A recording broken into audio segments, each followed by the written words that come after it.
Salut les geeks! MSI est en train de bouleverser le monde du hardware car il va arrêter la production de cartes graphiques AMD. Alors, est-ce que Nvidia se cache derrière tout ça? On va le voir juste après la sponsor. Tu as besoin d'une clé Windows ou d'un pack Office? Je t'invite à visiter le site Godil24, un des meilleurs sites de vente de clés OEM en Europe. Choisis le Windows qui te convient, ajoute-le à ton panier.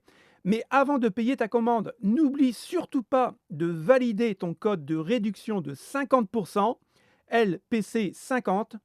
Ensuite, tu passes au paiement et tu reçois ta clé Windows instantanément sur ton mail. Tu as envie d'aller plus loin? Choisis le pack Office qui te convient.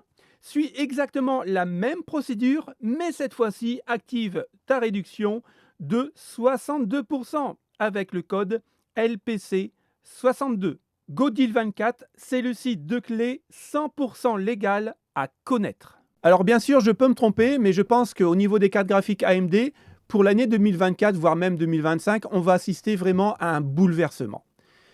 Cette info date du 27 avril 2024, et je dis bien une info et non pas une rumeur.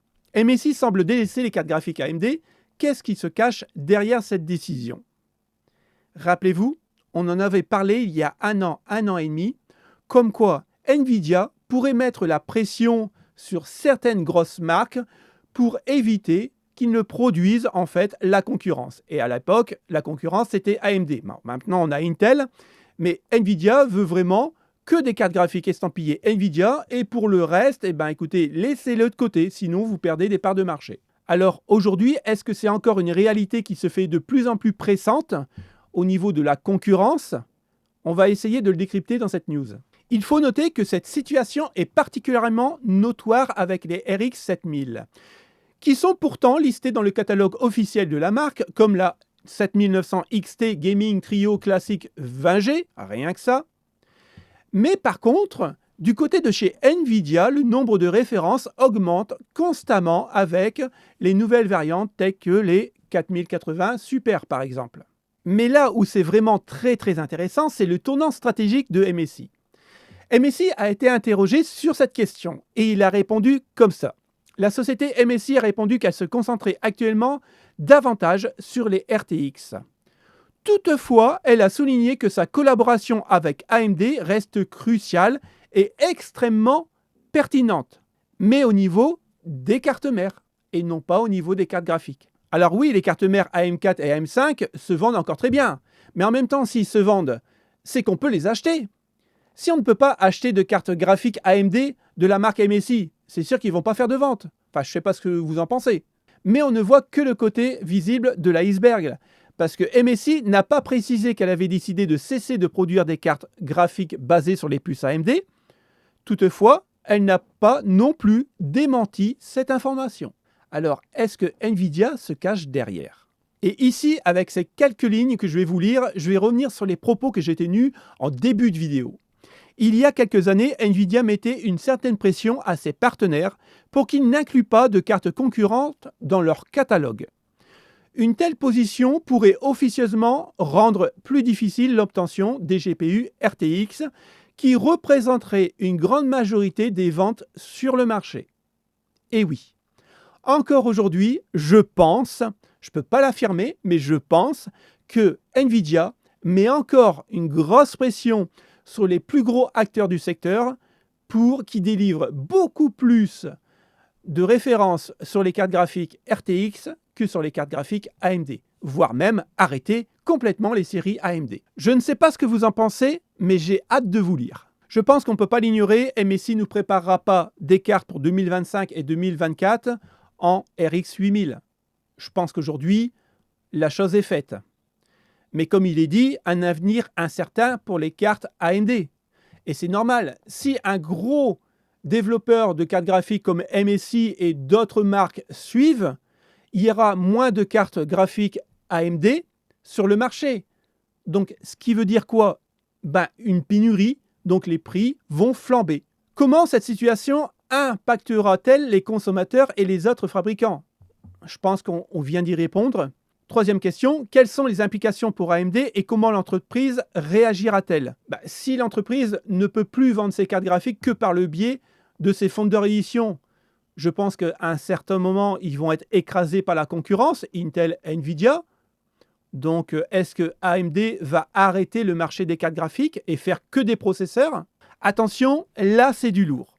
Si l'on scrute le catalogue de la marque, on dénombre 147 modèles de RTX 4000 pour seulement 4 de la série 7000. Vous imaginez? Il y a 143 modèles supplémentaires en RTX 4000 par rapport à AMD. C'est juste de la concurrence déloyale. J'ai voulu en savoir plus, donc je suis allé sur Acer et sur le site, vous voyez quand même pas mal de cartes graphiques. Mais quand vous regardez bien, on a bien du Intel, on a bien des 4070, des TI, des 4080, mais où sont passées les cartes graphiques AMD? Si vous allez sur le site officiel de chez Gigabyte, au niveau des cartes graphiques AMD, on peut voir qu'il n'y a qu'une page et on a 12 sortes de cartes graphiques AMD. Si on fait la même chose pour comparaison avec les cartes graphiques RTX, donc chez Nvidia, eh bien vous pouvez voir que là on en a 12, mais on a 9 pages. Et je parle juste pour les cartes graphiques RTX 4000. Maintenant, si on refait une synthèse du côté de chez Asus, on peut voir que Asus nous propose quand même plus de cartes graphiques AMD, puisqu'on a des 7900 GRE. Et on a quand même pas mal de choix. En tout cas, on a plus de choix que chez Gigabyte. Si on fait la même chose du côté de Nvidia, vous pouvez voir que Asus nous propose quand même pas mal de cartes graphiques. Et honnêtement, il y a plus de choix, parce que je peux aller jusqu'au bout, il y a plus de choix de RTX. Donc, encore une fois, la comparaison n'est vraiment pas la même au niveau des ventes et surtout du choix des cartes graphiques Nvidia. Maintenant, sur la boutique MSI, on nous disait dans l'article qu'il y avait 4 choix de cartes graphiques. Aujourd'hui, il n'y en reste plus que 3. Et c'est vraiment très très light. On n'a pas de 7700, on n'a pas de 7800, ni de GRE. Par contre, MSI va nous proposer un choix quand même exceptionnel au niveau des RTX. Vous voyez, là, il y en a 16, mais on a 5 pages. On vient de voir pourquoi AMD n'arrive pas à vendre autant de cartes graphiques que la concurrence.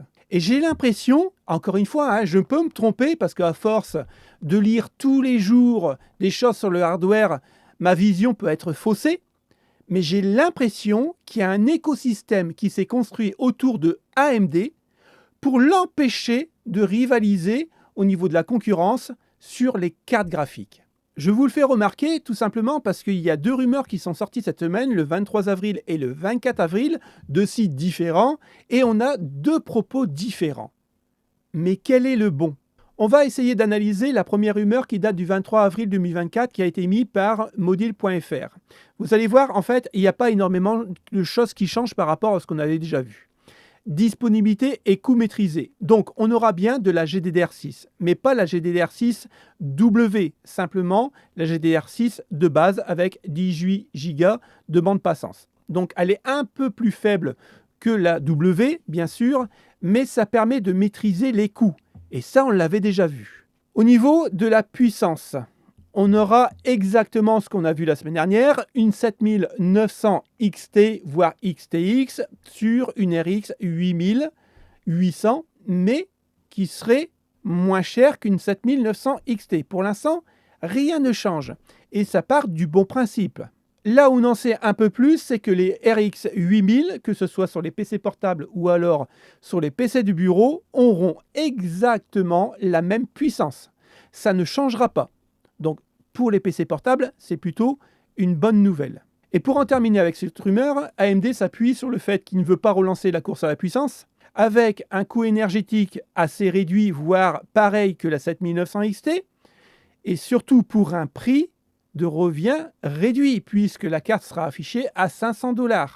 Donc elle sera moins chère qu'une 7900 XT et aussi performante. On va passer à la deuxième rumeur qui date du 24 avril 2024 et vous allez voir que le discours est totalement différent, mais on s'appuie sur exactement la même rumeur que le premier site. La Radeon RX 8000, la prochaine génération de cartes graphiques AMD serait décevante. D'un côté, sur les mêmes rumeurs, vous avez un site qui nous dit que, en fait, en gros, la carte sera d'une très bonne puissance, mais elle coûtera moins cher. Et d'un autre côté, un autre site qui s'appuie sur les mêmes rumeurs va nous dire cette carte va vraiment être décevante. Donc, est-ce que là, il n'y a pas un écosystème qui s'est bâti autour de AMD déjà avant la sortie des cartes pour éviter justement que AMD perce? Je me pose vraiment une question et je ne dis pas non plus que j'ai vraiment la réponse exacte. C'est que je sais par rapport aux vues YouTube, par exemple, si je parle de RTX 5000, je vais faire plus de vues que si je parle de RX 8000. Pourquoi? Tout simplement parce que tout le monde veut avoir des news sur les RTX 5000. Et généralement, quand vous voyez les rumeurs qui tournent autour des RTX 5000, vous avez quoi en rumeur? Plus de puissance, c'est ce que les gens attendent. Malheureusement, consommation énergétique en hausse. Et bien sûr, le prix sera plus cher. Alors bien sûr, tout le monde va râler. Ouais, c'est pas normal que les prix soient plus chers, ceci, cela. Mais en même temps, quand les RTX sortent, et peu importe le prix, elles se vendent. Donc de quoi on se plaint? Je trouve que tous les news qu'on peut lire sur le monde des cartes graphiques, eh bien en fait, AMD est toujours le vilain petit canard. Pourquoi? Parce que, en gros, il n'a pas et il n'aura jamais, je ne pense pas en tout cas, la notoriété de Nvidia. Parce que les gens sont plutôt demandeurs de news, de rumeurs sur les RTX de nouvelle génération que les RX de nouvelle génération. Et je trouve ça dommage parce que même si AMD n'est plus dans la même catégorie que Nvidia puisqu'il va faire du milieu et de l'entrée de gamme, c'est pas pour autant qu'il faut lui casser du sucre sur le dos. Je pense que ça peut être de très bonnes cartes, un peu moins puissantes que les RTX 5000, bien sûr, mais elles ont quand même un rôle à jouer dans le monde des cartes graphiques. Je n'incrimine personne, que ce soit les influenceurs sur YouTube, Twitch, voire même des magazines spécialisés, parce que je suis aussi le premier à le faire. Oui, vous n'allez pas faire une vidéo pour faire 10 vues, vous allez faire une vidéo pour avoir le meilleur nombre de vues et gagner des abonnés. C'est comme si vous allez voir votre patron à la fin du mois en disant « Patron, ce mois-ci, j'ai pas besoin d'argent, c'est cadeau ». Ça se fait pas. Honnêtement, ça se fait pas. Donc c'est vrai qu'on a aussi un rôle à jouer et puis on participe au développement de chez Nvidia. Je vous l'accorde, c'est vrai. Mais aujourd'hui, j'ai peur que AMD soit vraiment en retrait et qu'à un certain moment, est-ce qu'ils ne vont pas se dire eux-mêmes « Bon, écoute, on va arrêter les cartes graphiques en tant que telles et on fera des processeurs avec un iGPU qui ont commencé à faire avec les 740, les 760 et ainsi de suite. » Est-ce que c'est la future alternative de chez AMD pour concurrencer d'autres marques sur le secteur? Peut-être, l'avenir nous le dira. En tout cas, sachez que notre communauté continue de s'agrandir mois par mois puisqu'on va arriver aux 11 000 abonnés et on a vraiment beaucoup de marge puisqu'on a 69% de non-abonnés sur la chaîne qui regardent les vidéos toutes les semaines. Donc honnêtement, on a quand même pas mal de marge pour progresser dans un avenir proche. Donc merci à ceux qui vont s'abonner et puis écoutez, nous on se retrouve pour la suite du Tech Actu jeudi à 18 h. Salut les potes, ciao ciao.